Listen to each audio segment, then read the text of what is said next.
Buenas noches, hermanos. Señor les bendiga. Vamos abriendo en la primera epístola a los tesalonicenses para continuar con el capítulo 4 en el versículo 13.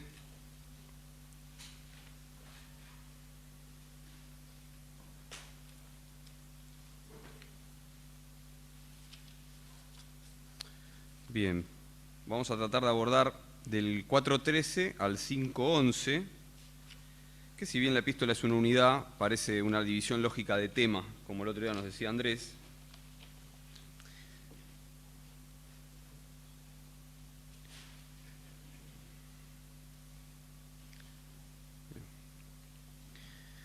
Bien, voy a dar lectura, después, con la gracia de Dios, hacemos algunas consideraciones. Dice así: tampoco queremos, hermanos, además de lo que viene diciendo, ¿no? Tampoco, además de cómo nos tenemos que conducir para con los de afuera, todo lo que veníamos escuchando el viernes anterior, tampoco queremos, hermanos, que ignoréis acerca de los que duermen, acerca de los que se murieron, para que no se entristezcan como los otros que no tienen esperanza, los que no son del Señor. Porque si creemos que Jesús murió y resucitó, que sí lo creemos, también tenemos que creer que traerá Dios con Jesús a los que durmieron en Él, a los que se murieron siendo del Señor.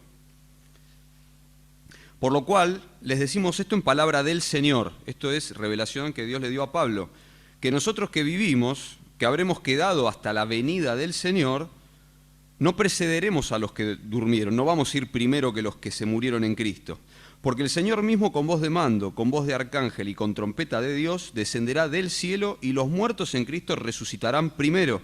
Luego nosotros, dice Pablo, los que vivimos, los que hayamos quedado hasta esa venida, seremos arrebatados juntamente con ellos en las nubes para recibir al Señor en el aire, y así estaremos siempre con el Señor. Por tanto, aliéntense los unos a los otros con estas palabras. Pero acerca de los tiempos y de las sazones, como traduce en Hechos, no tienen necesidad, hermanos, de que yo les escriba, porque ustedes saben perfectamente que el día del Señor, el día de Jehová, el día del Señor, vendrá así como ladrón en la noche, inesperadamente. Que cuando digan ellos, los que no conocen al Señor, paz y seguridad, entonces vendrá sobre ellos destrucción repentina, como los dolores de la mujer encinta, embarazada, y no escaparán. Pero ustedes, hermanos, no están en tinieblas, no están en oscuridad para que aquel día los sorprenda como un ladrón que viene a robar. Porque todos ustedes son hijos de luz, hijos del día. No somos de la noche ni de las tinieblas. Por tanto, no durmamos como los demás, sino velemos y seamos sobrios. Porque los que duermen de noche duermen, y los que se embriagan de noche se embriagan, se emborrachan. Pero nosotros que somos del día, seamos sobrios, habiéndonos vestidos con la coraza de la fe y del amor, y con la esperanza de salvación como casco. Porque no nos ha puesto Dios para ira, sino para alcanzar salvación por medio de nuestro Señor Jesucristo, quien murió por nosotros, para que ya sea que velemos o que durmamos, vivamos juntamente con Él. Por lo cual, anímense los unos a los otros y edifíquense unos a otros, así como lo hacen. Bien, hasta acá la palabra de Dios. Tampoco queremos, hermanos, que ignoréis. Dios no quiere que nosotros ignoremos esto. En otras partes de la Escritura dice que no quiere que ignoremos acerca de las maquinaciones del diablo, no quiere que ignoremos acerca de los dones espirituales, no quiere que ignoremos acerca de estas cosas que nos va a escribir, que nosotros le llamamos la doctrina del arrebatamiento. Porque acá dice la palabra, ¿no? Nos va a arrebatar, algunos le llaman el rapto, es el arrebatamiento. Que tiene que ver con la venida futura del Señor Jesús, que tiene muchas instancias, así como las resurrecciones tienen muchas instancias. Y vamos a tratar un poco de hablar de eso, aunque esta doctrina tiene varios lugares en varias epístolas y en varios lugares de la Escritura. Dios no quiere que ignoremos. Proverbios dice: ¿hasta cuándo simples amaréis la simpleza y los burladores el burlar? Y los insensatos aborrecerán el conocimiento. Dios no quiere que seamos simples. ¿Hasta cuándo simples amaréis la simpleza? Hay una ignorancia que es normal, que no tiene culpa, que uno dice, bueno, yo soy ignorante, recién me convertí, o ignoro alguna cosa porque, bueno, no se dio la oportunidad o porque yo no sabía que la tenía que saber. Pero hay otra ignorancia que lleva a la necedad. La necedad es lo contrario a la sabiduría. Y el otro día nos recordaba Omar, que el principio de la sabiduría es el temor de Dios. El necio de Proverbio está muy ligado a la falta de temor de Dios. Entonces, esta cosa que Dios no quiere que ignoremos tiene que ver con conocer la voluntad de Dios, con conocerlo a Él. Por eso el temor de Dios se le llama la Escritura, y no se puede conocer a Dios si no es a través de la Escritura. Con la Escritura viene el temor de Dios, como se nos enseñaba el otro día. Y también Dios no quiere que ignoremos toda su enseñanza. También nos refería Omar ese pasaje. Pablo le decía en Hechos, yo no rehusé darles todo el consejo de Dios. Es decir, que si yo me quedo con una porción de la Escritura e ignoro otra, voy a cometer errores. Dios no quiere que yo ignore toda la Escritura. Por eso Dios ha permitido que la tengamos completa. Todos los libros, los del Antiguo, los 39 y los 27 del Nuevo. Bien, esto lo tenemos que saber. Somos responsables. ¿Qué hacemos con el tiempo? Tenemos que conocer la voluntad de Dios completa. Y no quiere que ignoremos acerca de los que duermen. ¿Qué pasó? En ese tiempo Pablo mismo pensaba, acá le dice, luego nosotros los que hayamos quedado, dice Pablo. ¿Qué esperaba Pablo? ¿Morirse? No, Pablo esperaba que venga el Señor. En cumplimiento de la promesa de Juan capítulo 14. Recordemos que esto está en el Evangelio de Juan capítulo 14, el único evangelio que menciona el arrebatamiento. Los otros 3 evangelios no hablan del arrebatamiento. Mateo, Marcos y Lucas hablan de lo que pasó en el aposento alto, digamos, mencionan la institución de la Cena del Señor, pero no mencionan todas las cosas que se hablaron cuando se fue Judas, que sí se mencionan en Juan. Por el contrario, en Juan no se menciona la institución de la Cena del Señor, pero se dicen todas esas cosas. Algunos piensan por qué. Porque, bueno, si bien la Escritura es para nosotros, cada cosa está en su contexto y cada epístola tuvo un destinatario. Mateo se dice que fue escrita a los judíos, Marcos a los romanos, Lucas a la gentilidad griega y Juan a la iglesia. De hecho, es el evangelio que se piensa se escribió más tardío, casi a final del primer siglo. Y se escribe, dice, estas cosas escribo para que tengáis vida en su nombre. Entonces, en cumplimiento a Juan capítulo 14, que dice, no se turbe vuestro corazón, creen en Dios, crean también en mí, me voy a prepararles lugar, y si me fuera a preparar lugar, en la casa de mi Padre muchas moradas hay, y si me voy a prepararles lugar, vendré otra vez y los tomaré a mí mismo, y donde yo estoy, ustedes también están. Esta es la promesa. Y después hay otra que se une a esa en Juan capítulo 11, en la resurrección de Lázaro, donde él dice, yo soy la resurrección y la vida. El que en mí cree no va a morir eternamente. Entonces, Dios le da al apóstol Pablo más revelación acerca de esto y le dice cómo va a ser. Entonces dice que si queremos que Jesús murió y resucitó, también Dios va a traer con Jesús a los que durmieron en él. Traer, bueno, algunos dicen que ese traer se refiere a esta venida del Señor, que no es la segunda venida. Este es un tema amplio, yo voy a tratar de ir rápido. Ustedes disculpen, hermanos, cualquier cosa, si no después, cuando terminamos, hablamos más en detalle. Pero el tema es así. Nosotros entendemos que el arrebatamiento sucede antes de la última semana, de la 70ª semana de Daniel. Daniel capítulo 9 establece ciertos tiempos para el programa de Dios que tiene que ver con Israel, que tiene que ver con Jerusalén. Había 69 semanas, 7 y 62, que se cumplían desde un edicto hasta la entrada de Jesucristo en Jerusalén. Ahí se cumplió la semana 69, la entrada de Jesucristo en Jerusalén. Luego pasó una semana aproximadamente hasta que se le quitó la vida al Mesías, luego pasaron 50 días hasta que empezó la iglesia, no fue inmediato. En Pentecostés comenzó la iglesia, y la iglesia va a culminar, se va a ir de acá cuando venga el arrebatamiento.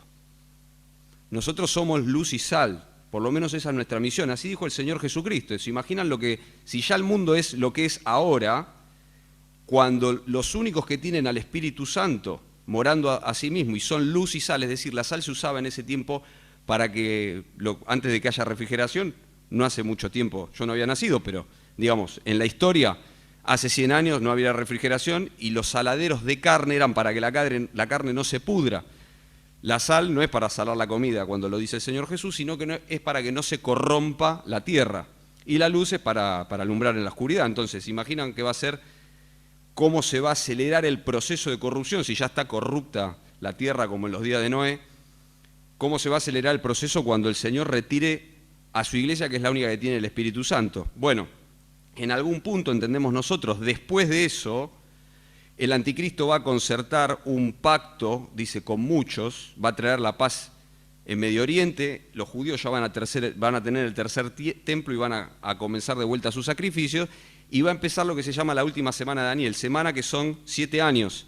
La última mitad de eso se le llama la Gran Tribulación, que es parte del Día del Señor que se menciona acá, y culmina con la venida visible del Señor a Jerusalén. Él viene a la tierra, viene con sus ángeles, viene a juzgar. Y viene a establecer su reino milenial. Él va a reinar visiblemente sobre la tierra 1000 años. Dice Apocalipsis, y reinaremos con él 1000 años. Nos ha hecho un reino de sacerdotes o reyes y sacerdotes, como dice la Escritura. Eso es parte del programa de Dios. Hay hermanos, algunos piadosos, que tienen una interpretación alegórica del milenio. Ellos piensan que no es literal, pero para hacer eso hay que hacerle un poco de violencia a la Escritura. Son piadosos, son hermanos respetables, pero ellos alegorizan la Escritura. Nosotros no estamos de acuerdo. También hay otros hermanos muy respetables que piensan que la iglesia va a pasar por la tribulación y que el arrebatamiento tiene lugar en algún momento de esa semana. Bueno, eso es un poco más respetable todavía, porque es más complicado, ahí no hay que alegorizar. Pero hay que decir, hermanos, que cuando nos acercamos a temas que tienen que ver con profecía, dice el apóstol Pedro que tenemos la palabra profética más segura, pero es como antorcha que alumbra el lugar oscuro. La antorcha que alumbra el lugar oscuro es cuando uno tiene una luz muy chiquitita y sirve para no romperse la cabeza contra la pared o para no caerse, no sirve para el detalle. No podemos pintar algo, escribir una carta o andar mirando gamas de colores con la luz de una antorcha en lugar oscuro. Uno pone una lucecita, se da vuelta, ya hay sombra, ¿no? Cuando se estudia luminotecnia, cuando pusieron luces, pusieron varias, porque si yo me pongo acá, esa luz me da sombra, pero esa luz tapa la sombra y está todo alumbrado. Bueno, eso pasa con doctrinas como la salvación, pasa con doctrinas como la justificación por la fe. Hay mucha luz en la Escritura, pero en la profecía es como antorcha que alumbra el lugar oscuro. Entonces dice la Escritura, para que aprendan a no pensar más de los que está escrito, hay que tener con cuidado. Si sacamos alguna conjetura, yo las tengo conjeturas personales, hay que tener mucho cuidado y decir, bueno, esto corre por mi cuenta. ¿Sí? Entonces, ¿qué entendemos nosotros? Que ahora lo vamos a ver. Que esto del arrebatamiento va a suceder antes de la última semana. Sobre todo porque las 70 semanas de Daniel tienen que ver con Israel y con su pueblo. No figura la iglesia en ninguna parte. Había una película que a mí me hicieron ver en la escuela de Lecea que tenía que ver con esto, pero mezclaban Mateo 24. Mateo 24 dice que 2 mujeres estarán en el campo, una será tomada y la otra será dejada. Pero si uno ve bien el contexto, la que es dejada no se va al juicio, la que se va al juicio es la que es raptada. Y acá es al revés, los salvos son los que son raptados. Entonces no es la misma circunstancia. Mateo 24 no habla del arrebatamiento, habla del plan de Dios con Israel. Bien, entonces, los que habremos quedado hasta su venida. Yo les contaba que Pablo, él pensaba que iba a ser arrebatado. Después, cuando uno lee en 2 Timoteo, si no es la última, es una de las últimas epístolas que él escribe, él ya está más viejo, pasan varios años de acá, y se ve que Dios ya le da la convicción de que él no va a estar hasta el arrebatamiento. Él se va a morir primero, como todos los que durmieron en Cristo. Y él dice, yo ya estoy para ser sacrificado. Entonces, nosotros tenemos que tener esta esperanza bienaventurada, como llama la Escritura. Es una esperanza dichosa. De que ya sea que nos toque estar hasta que venga el arrebatamiento o morirnos antes que venga el Señor va a venir por nosotros. Y dice, y los muertos en Cristo resucitarán primero. ¿Qué quiere decir?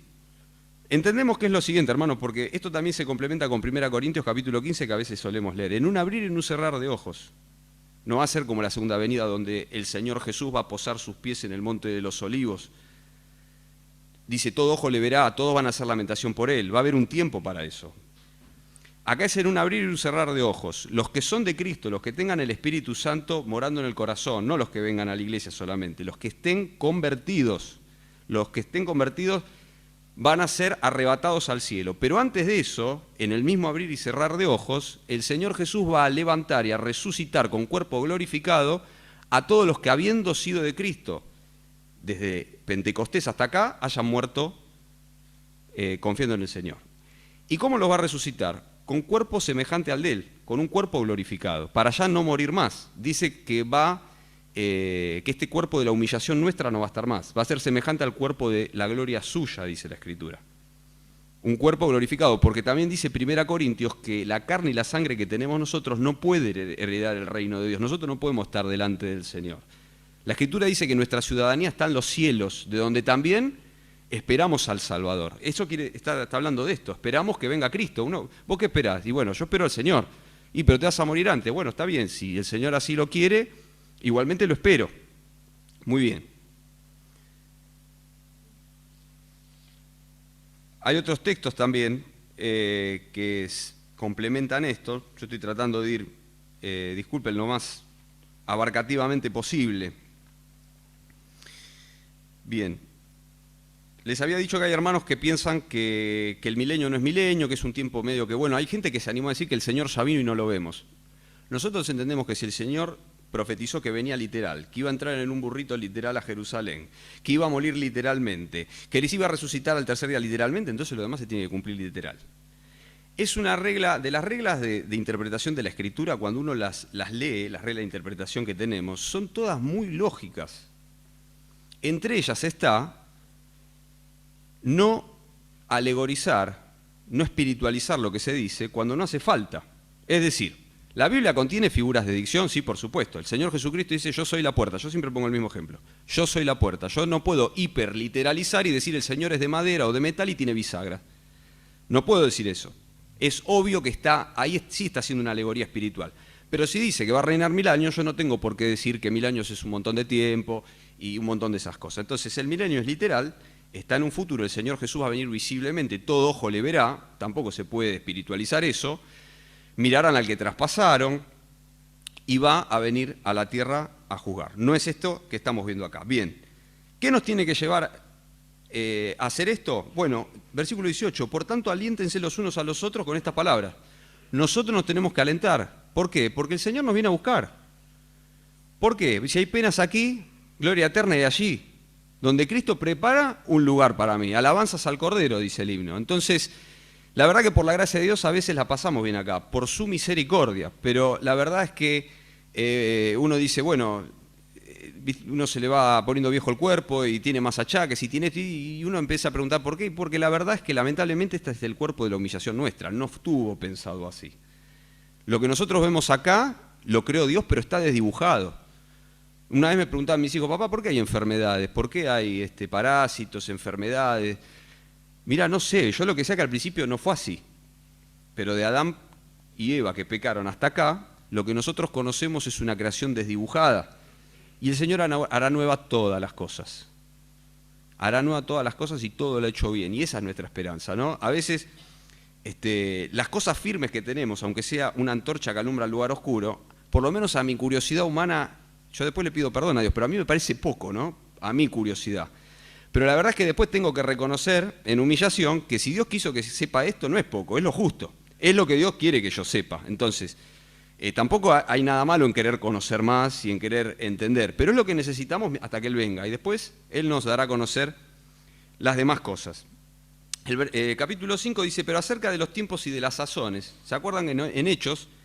Cuando Él resucitado está por ascender al cielo desde el Monte de los Olivos, a donde los ángeles dicen que va a volver en su segunda venida, le dicen, restaurarás el reino de Israel, y le dicen, no les toca a ustedes saber los tiempos y las ocasiones, los tiempos y las sazones, que el Padre puso en su sola potestad, pero recibirán poder y me seréis testigos, como diciendo, a ustedes lo que les toca es esto otro, pero vayan y prediquen el Evangelio, que eso no les toca a ustedes saberlo. Entonces dice, acerca del tiempo y de las ocasiones, es decir, del programa que tiene Dios, no tienen necesidad, hermanos, de que yo les escriba, porque ustedes saben, evidentemente Pablo esto lo decía en las iglesias que él establecía, perfectamente que el día del Señor vendrá así como ladrón en la noche. El día del Señor está profetizado en el Antiguo Testamento, y no es un día de 24 horas, tiene que ver con el día de la ira, con la ira del Cordero, con el día de juicio, con la extraña obra que habla la Biblia. Va a ser terrible y va a ser esos últimos 3 años y medio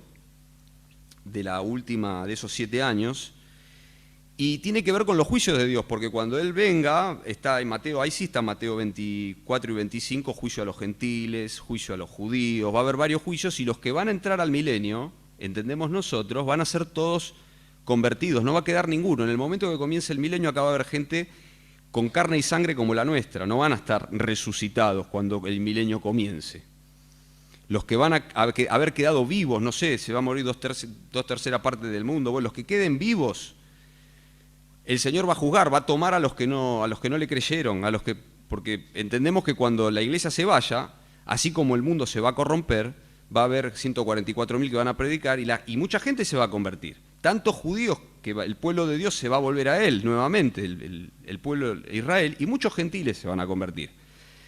Y de esos que queden convertidos van a entrar al milenio y esos juicios van a tener lugar ahí, en ese tiempo. También se habla de un juicio a los ángeles, en Corintios también. Bien.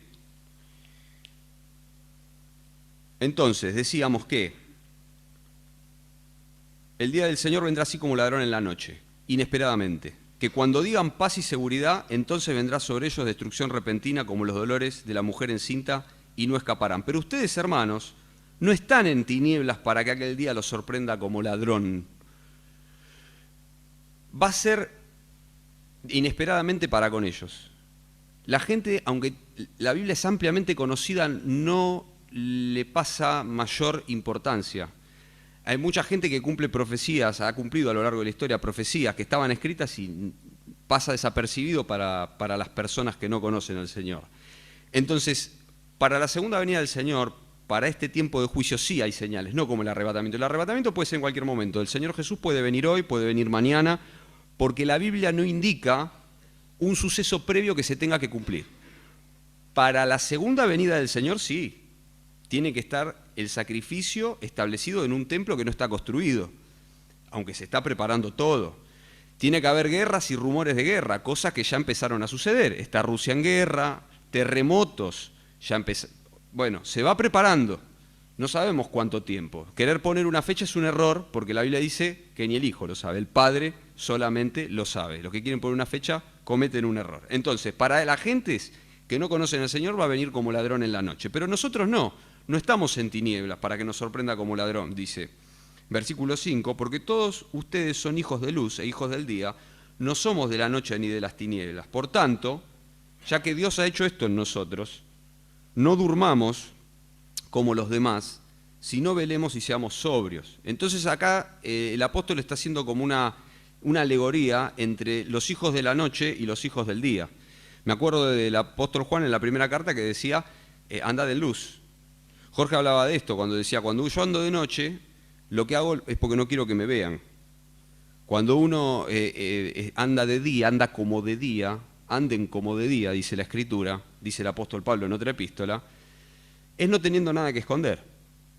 El otro día mirábamos una serie y era así tipo policial y se había cometido un asesinato. Entonces se tenían que llevar los celulares de un montón de personas y había gente que no se quería que se le lleven el celular. Y claro, no era porque tuvo que ver algo con el asesinato, era porque tenía otro chanchullo que no quería que se descubra. Entonces yo pensaba, eso es no andar de día, ¿no es cierto? Obviamente todos tenemos conversaciones con personas que no le daríamos a conocer a otro porque no corresponde. Pero en un caso así, donde hay que mirar el teléfono, Dios quiera que todos tengamos el teléfono en condiciones, y con esto la vida en condiciones, como si anduviésemos de día. ¿Por qué? Porque Cristo murió por nosotros. Si confesamos nuestros pecados y nos arrepentimos, el Espíritu Santo nos habita, no somos más hijos de las tinieblas. Entonces, por lo tanto, no hagamos eso. Dice que los que se embriagan, de noche se embriagan. Entonces, ¿nosotros qué tenemos que hacer? Ser sobrios. Hay toda una alegoría acá. Porque no solamente somos lo que Dios hizo, que somos hijos de luz, sino que tenemos que conducirnos de esa manera como de día, no como de noche. No significa que cuando son las 6 de la tarde me tengo que meter en mi casa y no salir. No es hiperliteral esto. Esto sí es una alegoría, está claro por el contexto, ¿no es cierto? Me tengo que conducir en la vida transparentemente, como si Dios me estuviese mirando. El otro día mencionaba Omar a Elías, vive Jehová en cuya presencia estoy. Si yo fuese consciente de que Dios me está mirando, tal vez no haría lo que hago. Bien, versículo 7, pues los que duermen de noche duermen y los que se embriagan, de noche se embriagan, pero nosotros que somos del día seamos sobrios, habiéndonos vestido con la coraza de fe y de amor y con la esperanza de salvación como casco. Esta esperanza bienaventurada de que Dios nos va a venir a buscar en la armadura del creyente es el casco que impide que el golpe de la cabeza me maree y me haga caer. El casco estaba para evitar los golpes en la cabeza. El boxeador, cuando le invocan una piña en la cabeza, se para y después se cae porque lo dejan aturdido. Lo declaran en knockout. El casco espiritual, que es nuestra esperanza bienaventurada, esta esperanza que tenemos de que Cristo nos viene a buscar, es para que las cosas que nos suceden de acá, para que el enemigo no nos deje tambaleando y no cometamos errores. Es la antorcha que alumbra el lugar oscuro para no pegarme el porrazo o para no darme la cabeza contra la pared. Versículo 9. No nos ha puesto Dios para ira, sino para alcanzar salvación por medio de nuestro Señor Jesucristo. Este es uno de los textos en los cuales se apoyan los comentaristas para afirmar que la iglesia no ha de pasar por la ira de la tribulación. Bueno, hay otros hermanos que dicen, no, pero esta ira se refiere a la condenación, y bueno, está bien. Nosotros entendemos que Dios no nos ha puesto para ese tiempo de la angustia de Jacob, que no nos ha puesto para ese tiempo terrible que viene sobre el mundo entero, dice la Escritura, que nos ha puesto, que nos va a arrebatar antes de ese periodo. ¿Para qué nos puso? Para alcanzar salvación por medio de nuestro Señor Jesucristo, quien murió por nosotros, para que ya sea que velemos o que durmamos, vivamos juntamente con Él. Este dormir del capítulo 5 no es el mismo dormir del capítulo 4, son dos palabras diferentes. Ustedes ven que en el capítulo 4 yo leí varias veces que dice para que no se entristezcan respecto de los que duermen. Ese dormir es el dormir del sueño. Y el dormir en la palabra original, en el griego, en el capítulo 5 es dormir de negligencia espiritual, como una indiferencia, como una apatía, como un sopor. Es como que bueno, no me interesa. Entonces, por eso dice, por tanto, no seamos indiferentes al Evangelio, no seamos indiferentes a las cosas de Dios, no seamos indiferentes a la palabra, no ignoremos voluntariamente la Biblia, no ignoremos lo que Dios quiere que sepamos, como lo hacen los que no conocen a Dios. ¿Por qué? Porque Cristo murió por nosotros y nos hizo hijos de la luz. Ese es el sentido en el capítulo 5. En este versículo es el mismo sentido. Y dice, para que ya sea que estemos velando o que estemos indiferentes,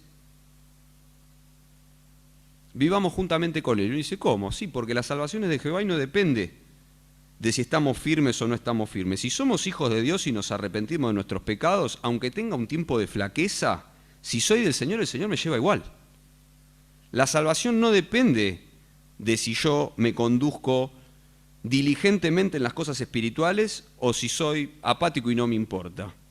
La salvación, de eso sí depende la recompensa. En el programa profético, que no está en esto que nos toca leer, después del arrebatamiento, viene el tribunal de Cristo. El tribunal de Cristo donde son todos creyentes.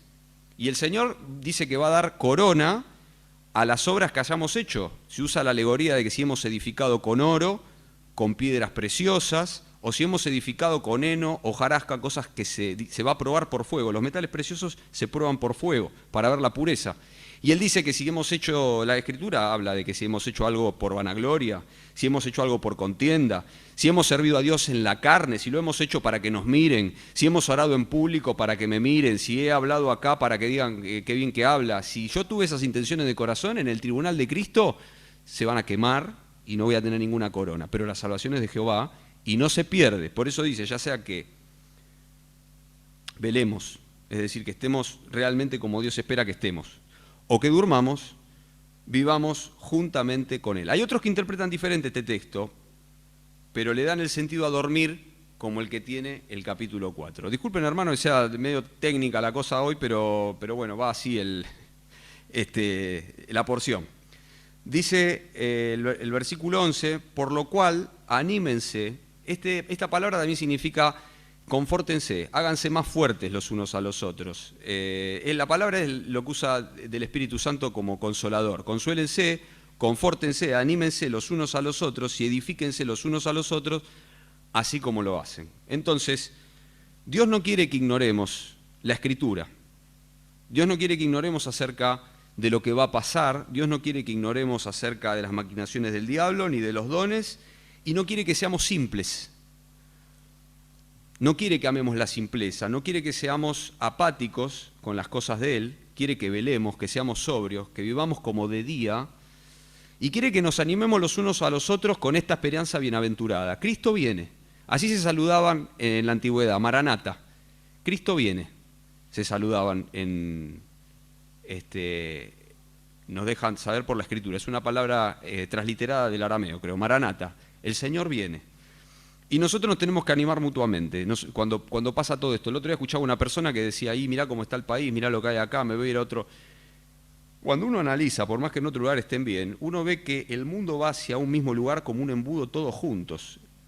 La podredumbre moral, el pecado, aparece en todas partes del mundo al mismo tiempo. ¿A dónde uno va a ir para escaparse de...? Lamentablemente, lo que está profetizado, me estoy acordando el otro día, mirando algunos videos de estas cosas, encontré un video de una persona, no sé si era un pastor o qué, pero él decía, bueno, no tenemos que orar para que... él decía, nosotros tenemos que orar para que se pudra todo, decía. ¿Por qué? Porque así entonces va a venir más rápido el Señor. Y a mí me hacía acordar el texto que decía, bueno, hagamos males para que no vengan bienes. Nosotros no tenemos, porque como sobreabundó el pecado, sobreabundó la gracia. Bueno, entonces hagamos cualquiera porque el Señor va a hacer sobreabundar su misericordia. No. Está escrito que el Señor dice que está escrito, como está escrito, el Hijo del Hombre va, según está escrito de él, perdón, ¿no? Como está escrito, el Hijo del Hombre va a la cruz, pero hay del que lo entrega, es decir, el Señor, Dios estableció un programa para su Hijo, pero después hay responsabilidades en todo eso. José dijo a los hermanos, ustedes pensaron mal contra mí, pero Dios lo usó para bien, es decir, Dios no manda nada malo, pero en el medio de lo que, digamos, entre tanto que los hombres tejen su maldad, Él cumple sus propósitos porque es Dios. Entonces, no podemos decir, oremos para que se pudra todo para que venga el Señor. Nosotros tenemos que orar por las autoridades y tenemos que ser luz y sal. Porque si fuera como dice este hombre, tendríamos que dejar de salar. No prediquemos más, no hagamos más el bien a todos para ser hijos del Padre que hace salir el sol sobre justos e injustos. No es así. Pero igual tenemos que saber que así como está escrito del Hijo del Hombre, que como está escrito de él fue a la cruz, está escrito del mundo que se va a poner la cosa así cada vez peor. Y bueno, eso va a ser así. Donde nosotros nos toca estar, donde Dios nos pone, tenemos que ser luz y sal y tener esta esperanza bienaventurada de que el Señor venga. Y ojalá sea pronto, hermanos. Ojalá sea pronto que venga. Bueno, el Señor nos bendiga.